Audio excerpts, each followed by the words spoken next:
My parents mocked me, then slapped me at the altar. Yelled, "You've shamed us." All because my husband was black. I took the mic, and what happened next will shock you. My name's Odalis, and if you've ever stood at the altar thinking your family might finally see you, only to feel the sting of a slap in front of everyone, not because of what you did, but because of who you loved, then you'll understand the silence I stood in that day. They told people I was just going through a phase. They edited my husband out of our wedding footage. They made a speech turning me into a lesson, and then they struck me. But I didn't cry. I took the mic, and what I said, it didn't just change the room, it changed everything. Before we dive in, what time are you listening, and where from? Drop a comment below. This story might hit closer than you think. I arrived early, not because I was nervous, though I'd be lying if I said my heart wasn't tight in my chest, but because I wanted a moment alone. The cathedral in Pasadena was glowing in the late afternoon light, the stained glass throwing reds and ambers across the pews like a slow fire creeping across polished wood. Tierney, my best friend since college, was crouched beside the aisle, fiddling with floral arrangements and whispering commands to the coordinator. She spotted me and waved. "You sure you want to see the setup before the crowd floods in?" she asked, brushing her braids back with one gloved hand. "You know how you get when things don't match your Pinterest board." I smiled, but it didn't reach my eyes. "Better now than during the vows." She nodded. "Fair." As I stepped further in, something about the seating struck me.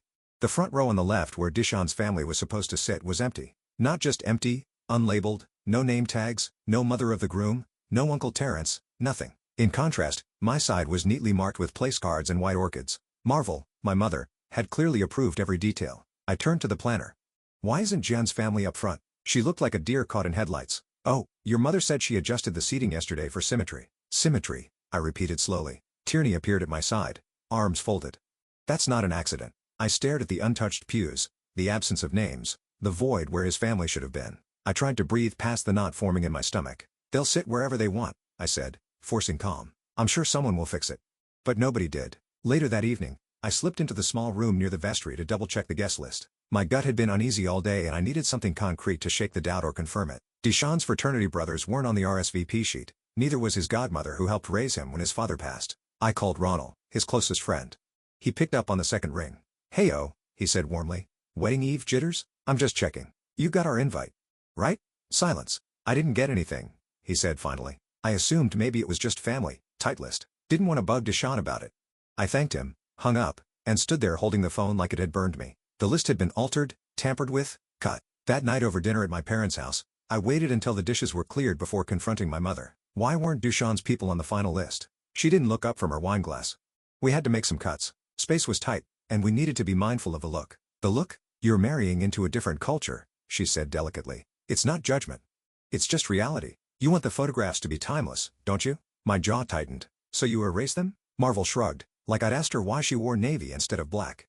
"Sometimes we do what's necessary for the greater picture." I wanted to scream. I wanted to throw something, but all I did was stand and smile and say, "Excuse me," before walking out onto the porch where the air felt a little more honest. The next morning, during rehearsal, I smiled like a pageant queen. My mother beamed at my silence. Guests complimented the floral arch. Dishon kissed my cheek and whispered, "You okay?" And I nodded because what else could I say? Was I okay? Was I still me?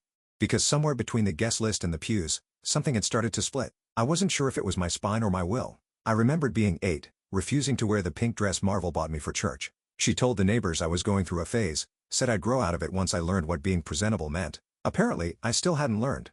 After rehearsal, as we packed up, my mother handed me a small box. "For tomorrow," she said, smiling that smile that never reached her eyes. Inside was a white orchid pin. "A strong flower," she said. "Hard to train, but beautiful when it listens." I pressed my lips together, took it, pinned it on, because if nothing else, I'd learned how to nod at the right time. But that night, as I lay in bed and stared at the ceiling, I felt it, that quiet ache behind my ribs, not sadness, not fear, but the first rip of something sacred, and I told myself I'd make it through the weekend, keep the peace. But somewhere deep down, I knew, something sacred had already been taken. The morning of the wedding came, and as I stood in front of the mirror wearing a dress I hadn't chosen, I realized my silence was being mistaken for consent. It should have been champagne silk. That was the dress I'd spent weeks designing with a boutique in Silver Lake. Soft fabric that moved like water when I walked, with an open neckline and a subtle slit. Something bold but still graceful. That dress felt like me. But when I unzipped the garment bag that had just been delivered by the courier and peeled back the protective tissue, what stared back at me was nothing like what I had picked. It was white, pristine, lace from collar to cuff, with long sleeves and a neckline that came up so high it brushed the base of my throat. The silhouette was classic, conservative, even bridal magazine perfect for someone else. Tierney's gasp said it before I could. "That's not the dress." "Oh. No," I muttered. running a hand across the embroidery like maybe, just maybe, it would turn into the dress I ordered if I touched it right. It's not. She reached for her phone. I'll call the boutique right now. They must have packed the wrong one. I checked mine first. Notifications lit up like a small fire. Near the top was a message from my mother, timestamped at 6:08 a.m. Trust me, this one is more respectable. It'll photograph beautifully. Respectable. That word hung in the air like humidity. Tierney hovered, waiting for me to say something. I forced a breath then shook my head. Don't call. There's no time. And honestly, let's not start a war today. She blinked. Oh, Dallas. That's your dress, the one you paid for, the one you loved. I nodded once carefully. I know. I stepped behind the folding screen and slid out of my robe. The lace scraped against my skin as I pulled the new dress on. Each tug a reminder I hadn't asked for this, but it fit. Of course, it fit. It always does when it's planned that way. Tierney helped zip the back. Her hands lingered as if waiting for me to say enough is enough. I didn't. I couldn't. Not yet. Instead, I looked at myself in the mirror. Tall, composed, elegant, but not me. A version of me that someone else had crafted. It's beautiful, Tierney said carefully, but it's not yours. I nodded again. Let's just get through the day. She didn't argue. She knew better than anyone that when I got quiet, I was in trouble. And deep down, I was already drowning. As we waited for the makeup artist to arrive, I sat by the window and watched the breeze move through the lemon trees outside. I thought back to the time I almost left for France, a full scholarship, a year in Marseille. I'd been packing my suitcase when my mother came into my room and sat on the edge of my bed like she was delivering bad news. It's not that I don't believe in you, she'd said. It's just things are safer when you stay close. You don't need to prove anything over there. I believed her. Or maybe I just didn't want to be the daughter who left. That was always the pattern. Anytime I reached for something bold, something mine, she softened it, shifted it, made it better, and I let her. Over and over again, I let her. It's always been like this, I whispered to myself, almost like a prayer. I stood up and walked back to the mirror. The light in the room had shifted now. Morning becoming mid-morning. Golden warming into white. My reflection blinked back at me. Regal, but unfamiliar. The dress clung perfectly, like it had known my shape before I did. Tierney glanced up from her phone. Are you sure you want to go through with this? I didn't answer, not with words. Instead, I reached for the white orchid pin still nestled where I'd left it beside the bouquet and gently tucked it into my hair. A symbol of strength, she'd said. Hard to train, but beautiful when it listens. I adjusted the sleeves, smoothing the lace over my wrists like armor. No one could see the tremble underneath. That dress was never mine, and somewhere deep down neither was this day. The whispers started before the ceremony even began. Smiles too wide, stares too long, like I was a guest at someone else's performance. Deshaun and I stood behind the heavy oak doors of the cathedral, waiting for the organ to begin. He kept tracing small circles on my hand with his thumb, like he could sense the storm behind my silence. I tried to focus on the rhythm of his breath, steady and calm, while mine hitched every few seconds beneath the corseted lace pressing too tightly against my ribs. The murmur of voices drifted in through the cracked door. It wasn't loud, but it was sharp, surgical. I recognized the tone before the words. I mean, she always had these little episodes. You know how some girls get starving for attention. The voice belonged to my father's sister, Aunt Calla. Her southern drawl softened the cruelty just enough to make it sound sweet, but the poison was still there. The woman she was speaking to gasped, then laughed that little stifled kind of laugh people use when they're pretending to be polite. Lord, I thought she grew out of that. Guess not. I didn't move. I didn't flinch, but inside, something cracked just slightly, like the first hairline fracture on a porcelain teacup.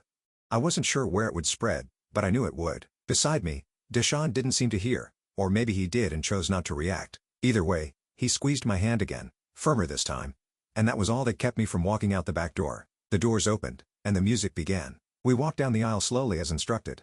Step, pause, smile. Step, pause, smile. The dress tugged at my hips in places it shouldn't have. The heat of the lights bore down from the rafters above. Every pew I passed held familiar faces. Family friends, church elders, sorority alumni from my mother's glory days. Their expressions were painted in practiced admiration, but none of them looked at me. Not really. They looked through me, like I was the envelope. Deshaun was the message. Halfway down the aisle, I caught sight of my Aunt Melinda leaning in toward a neighbor in the third pew. Her lips barely moved, but the side glance she gave me afterward was enough to confirm she wasn't whispering compliments. She turned her head just as our eyes met, suddenly fascinated by her own program. I kept walking. It wasn't the first time I'd been the subject of a hushed aside.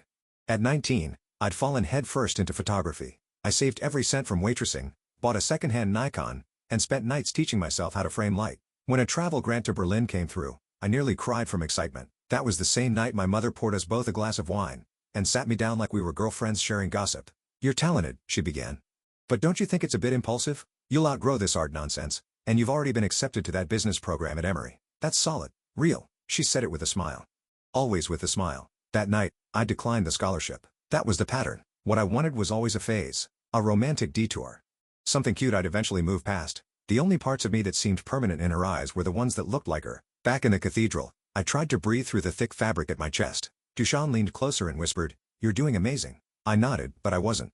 As the officiant welcomed everyone, I glanced toward the front pew. My mother sat tall, spine straight, shoulders pulled back, the same posture she'd always had when she wanted to make sure people knew she raised me right. She wore lavender, her power color, as she called it, and held her bouquet low in her lap like a queen observing the court. When her eyes found mine, she gave the slightest nod, not warm, not proud, approving, like she was checking off a box, like the dress, the seating, the silence.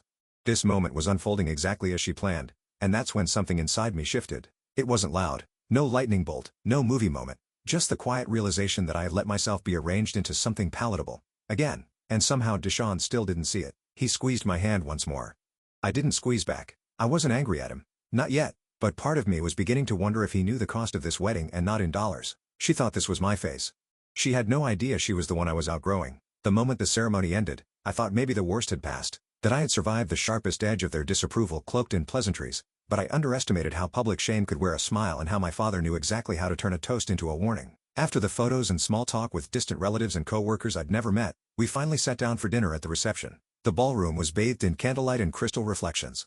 The table settings were flawless, of course, because my mother oversaw every fork and flower. A soft instrumental version of Unforgettable played from a string quartet in the corner. The air was warm with champagne and expectation. Then the MC tapped the mic. "And now," she beamed, "to begin our evening of celebration, we invite the father of the bride, Mr. Langston Ware, for the first family toast."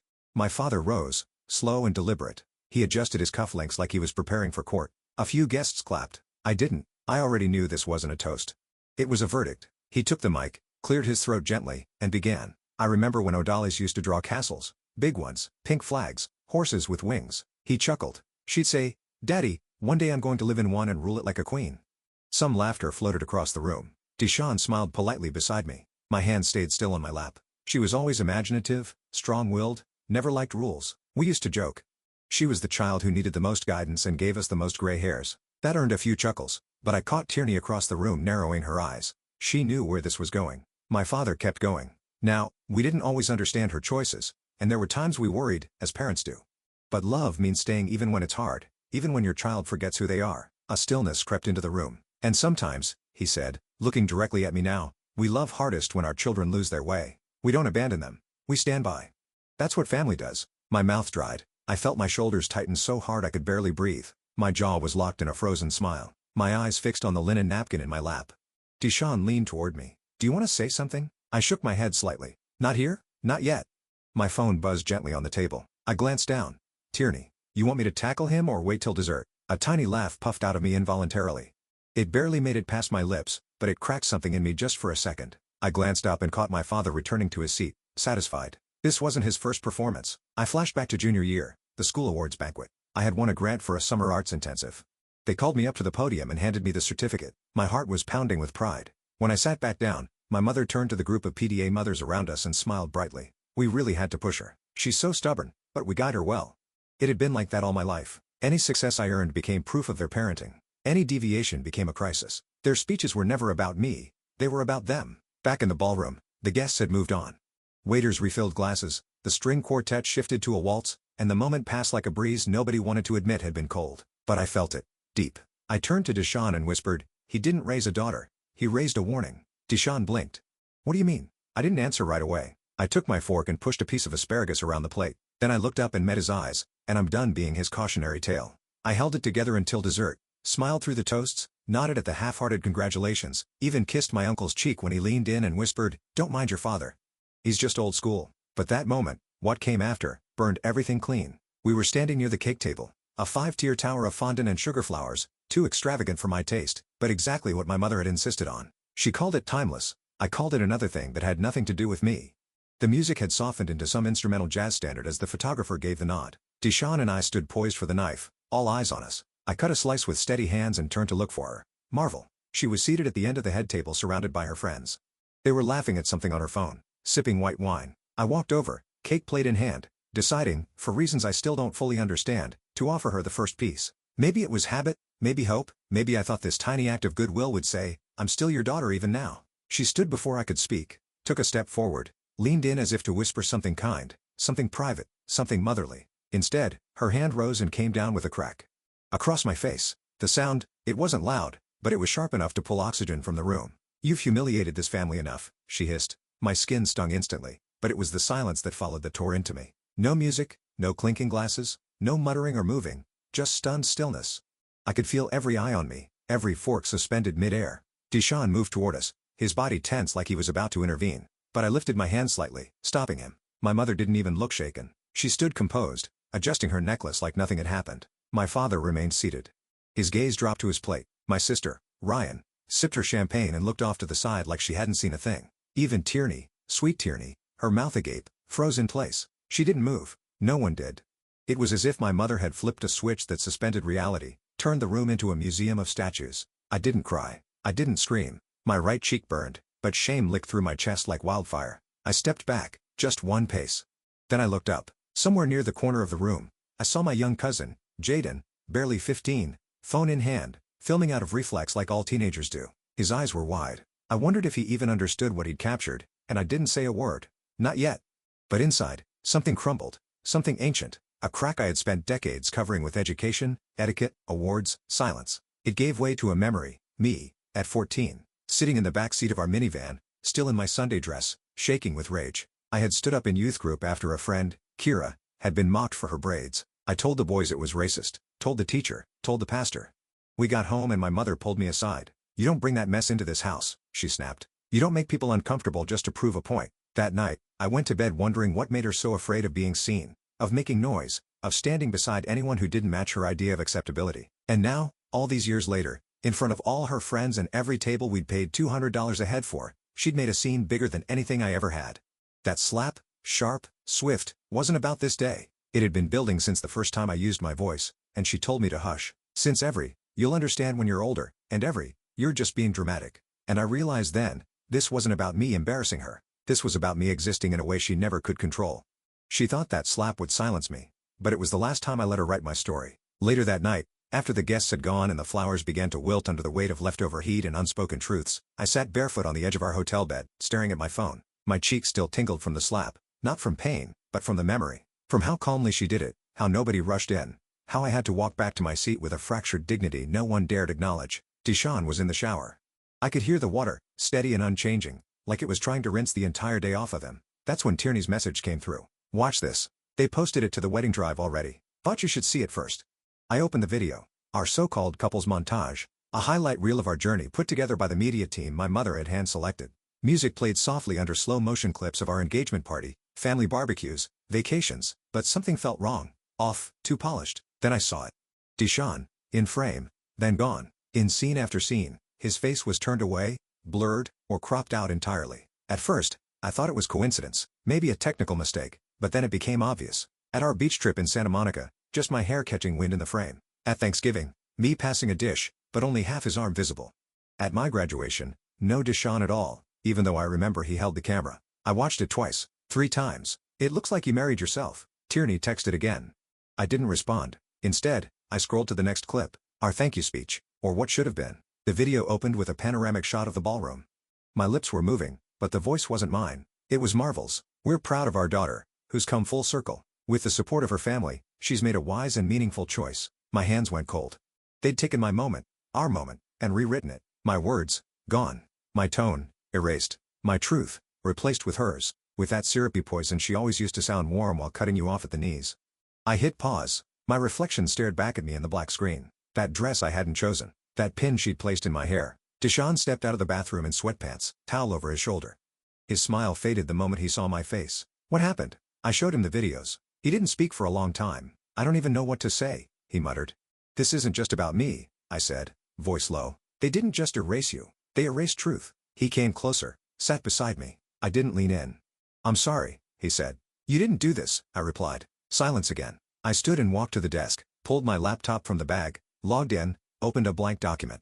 My hands hovered over the keyboard. Tierney's voice echoed from earlier that afternoon after the slap when she caught me alone behind the catering tent and said, "They've been rewriting you for years. Maybe it's time you edit them out." So I began. I typed every detail I could remember. The invitation list edits, the dress swap, the missing montage, the speech replacement, the slap, not to expose, not yet, to document, to make it real, to take ownership.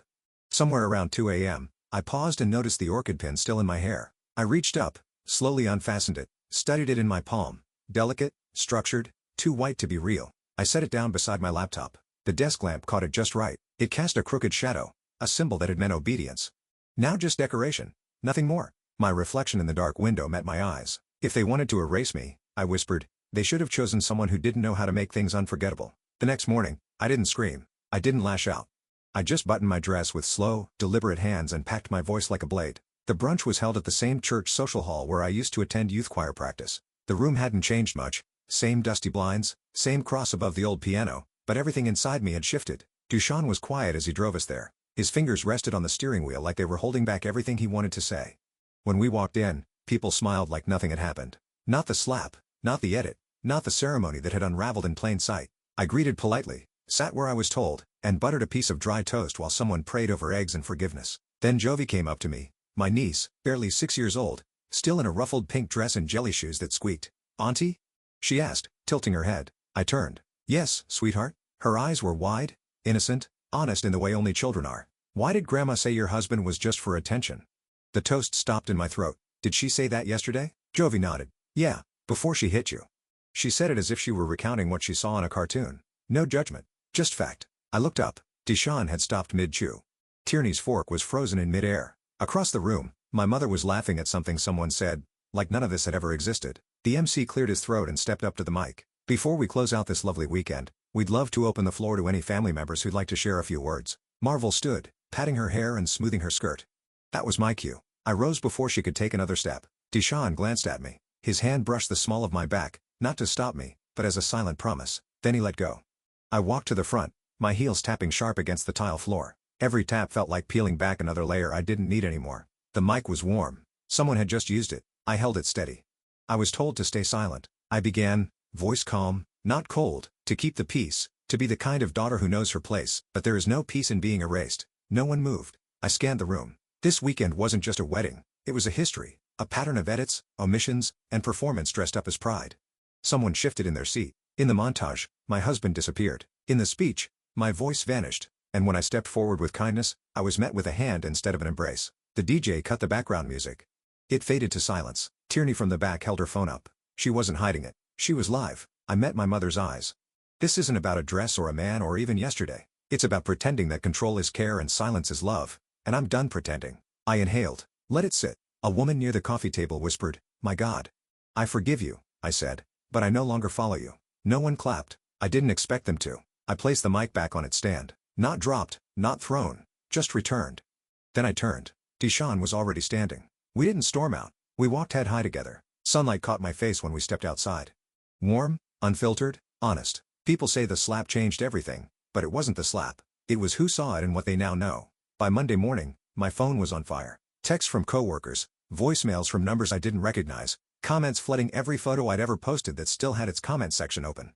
I stared at the screen as if it might calm down if I just blinked slower. Dushan brought me coffee and didn't say a word. Just placed the cup next to me on the kitchen counter, his hand resting for a second on the back of my shoulder. That one touch was louder than anything anyone else had said all morning. The video, my speech, my mother's slap, had been clipped, shared, and spun across every platform. TikTok, Instagram, Facebook, Twitter, even LinkedIn. Some people praised me. Daughter speaks her truth at wedding brunch, breaking generational trauma in real time. But others weren't so kind. Disrespectful, self-centered. She ruined a sacred event for attention. My workplace, a local nonprofit where I'd run youth mentorship programs for the past 6 years, sent me a gentle, professionally worded email. "We understand emotions are running high right now.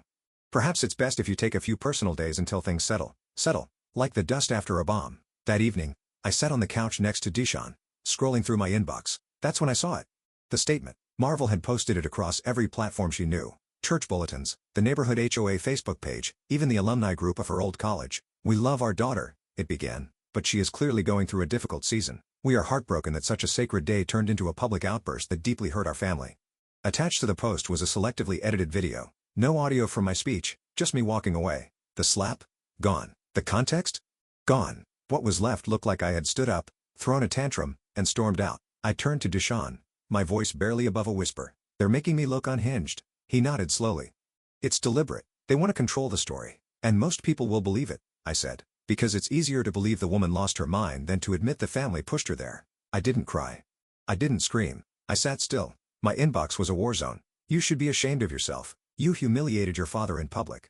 Honor thy mother and father. God doesn't bless rebellion. Mixed in were verses, psalms, prayers. I got one message from an elder at our old church that simply read, "The devil comes dressed in pride." By Wednesday, I hadn't left the house. I hadn't changed out of sweatpants. I watched the numbers rise on the video and felt like I was sinking into a version of myself I barely recognized. Deshawn suggested a trip. We could go somewhere quiet for a few days, reset. But Tierney called that night. She didn't ask how I was feeling. She just said, "You started this fight with truth. You don't run from truth. You finish what you start." I didn't sleep much after that. I kept pacing, thinking, going over it all in my head, and then something unexpected happened. I got a message from someone I hadn't heard from in years, Eliana, a student I'd mentored during my first year at the nonprofit. I remembered her vividly, bright, stubborn, constantly told she wasn't polished enough for college interviews. She asked if we could meet. We met at a small coffee shop near her new apartment. She'd grown into herself, tall, confident, with thick braids and a steady gaze. "I watched your video," she said, wrapping her hands around her mug. "I watched it 5 times. I waited." She continued, "Do you remember the day I almost quit back when that guidance counselor told me I didn't fit the mold? I remember. You told me to stop waiting for permission. You said, they're not looking for you to succeed. They're looking for you to behave. Don't give them either." I smiled. "Well," she said, leaning in, "watching you up there, calm and clear, it reminded me who I was." I sat in silence, the weight of her words pressing on something inside me I hadn't even realized was aching. When I got home, I didn't speak to anyone. I walked to my laptop, opened a new document, title, My Version. I began typing everything from the missing guest list to the slap to the statement. I wasn't sure if I'd publish it, not yet, but for the first time in a long while, I felt something stir. Not rage, not shame, clarity. They tried to erase me again. But this time, the pen is mine. 2 weeks later, I stood once again at the front of the same church, not in a wedding dress, not in white lace. This time, I wore navy. Simple, grounded, deliberate, no makeup, no frills, no white orchid, just me, and the voice they'd spent a lifetime trying to soften. The sanctuary looked different now, though the pews hadn't moved. Maybe it was the air, charged with a kind of quiet tension that always comes before a truth someone's been trying to avoid. The church had organized a community dialogue in response to the fallout. They framed it around healing and family reconciliation, but we all knew why the room was full. Because something had cracked wide open, and now people wanted to know what was inside. I hadn't been invited by the church elders. I had been invited by a small coalition of local black therapists, professors, mothers, people who had seen that clip, heard my words, and said, enough. I walked to the front alone. No music this time, just my heels tapping softly against the stone floor. There were familiar faces in the crowd, neighbors, family friends, old teachers. A few avoided my eyes. A few nodded. My parents didn't come. Neither did my sister, but their absence didn't leave a void. It made space. I stepped to the microphone and waited for the hush to settle. My mother raised me to keep things inside. I began to smile when I wanted to scream, to say it's okay when it wasn't, to protect the family image at all costs. I paused. The room was holding its breath, but I've learned something. Silence doesn't protect love. It buries it. There were no interruptions. No one coughed. No one shifted. I continued. We're taught that obedience is love, that loyalty means invisibility, that control is a form of care. But what happens when the family image we're preserving erases the people inside it? I didn't name names. I didn't need to. I told the truth. I spoke about how the edited footage was just the latest in a long line of revisions, not a video, but of me. How they had slowly shaped me into something more digestible, quieter, paler, less bold, and how at some point I stopped recognizing the version of myself they were proud of. I let the silence land before I finished. We don't heal by pretending everything is fine. We heal by facing what was broken, and sometimes walking away is the only honest step left. When I stepped down, no one clapped. That wasn't the mood. But one by one, people began to stand. A man who'd once served as my Sunday school teacher walked over and hugged me tight. I was wrong, he said softly. We were wrong. Thank you. The church newsletter released a formal apology a few days later. Quiet, buried between announcements about bake sales and choir rehearsals, but it was there. They apologized for sharing a partial and biased account of recent events. It wasn't much, but it was something. That weekend, I returned to my childhood home to pack the last of my things. I had been meaning to for months, but this time, I needed closure. The bedroom still smelled faintly of lilac, my grandmother's old perfume. As I boxed up old books and folded away high school sweatshirts, I opened a jewelry box I hadn't touched in years. Inside, tucked beneath a pair of earrings, was a note. My grandmother's handwriting, sharp, no nonsense, a little slanted. To my fire and spirit, never let anyone make you smaller than you are, not even the ones who love you. I sat with that note for a long time. Before I left, I walked over to the bed, pulled out the white orchid pin my mother had once placed so proudly in my hair, and laid it down on the quilt. No drama, no final word, just release. I didn't take it with me because it didn't belong with who I was becoming. Some wounds don't heal with words. They heal with distance. And sometimes the greatest act of love is walking away with your dignity.